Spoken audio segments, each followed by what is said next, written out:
for a tragedy that unfolded on Bayshore Boulevard nearly 3 years ago.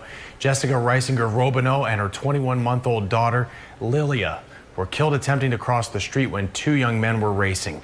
Police say one of those men, Heyren, was going over 100 miles per hour right before he hit and killed them.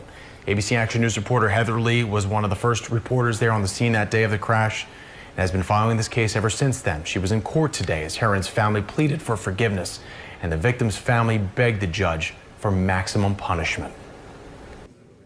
Cameron Heyren, his family and friends spent the first half of Thursday morning painting the 21-year-old as caring and forgivable with no intent to hurt anyone, calling what happened on Bayshore Boulevard in May of 2018 a tragic accident. It has been devastating for him and our family.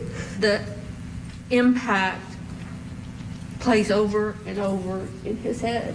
It'll never go away. His defense team saying Heyren made a mistake and didn't fully understand the consequences that could occur while speeding. Scientifically, the brain of an 18-year-old isn't fully developed and wired the same way the brain of a person in their 20s is. How could he do something so stupid? He's a bright kid. It is because the stop and think part of the brain, the frontal lobe, where we stop and think about our action, is not developed. Heyren's family also talked about selling their house and fighting their insurance company to get money to pay the Reisinger-Robineau family. We also have a perspective on this. So I don't want to seem that I don't feel for the Heyren family. I do.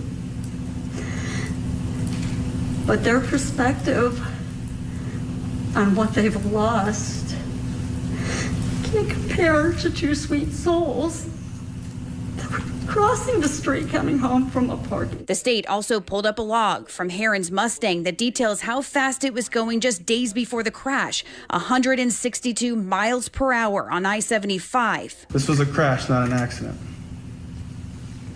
Please be aware of that. Emotional testimony from David Robinholt, Jessica's husband and Lilia's father, went on for 45 minutes, with him addressing Cameron directly several times. It is critical for you to understand that you've created everlasting pain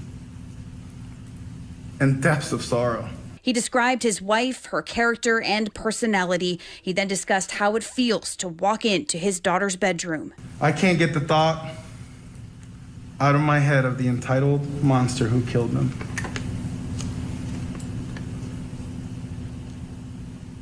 Something happens to me in this room. He says talking about the day of the crash is incredibly hard. He recalls being stuck in the traffic on Bayshore Boulevard and turning down a side street to avoid it. He says he knew something was wrong walking into Jessica's uncle's house to grab their luggage and not seeing them there. He says a stranger drove him to the hospital. I remember seeing a chaplain walk out. The effort and courage it takes to walk into that morgue and see the injuries that you created on her. David, in the end, begging the judge to give Heyren a maximum sentence of 30 years. The judge has yet to make a decision. Heather Lee, ABC Action News.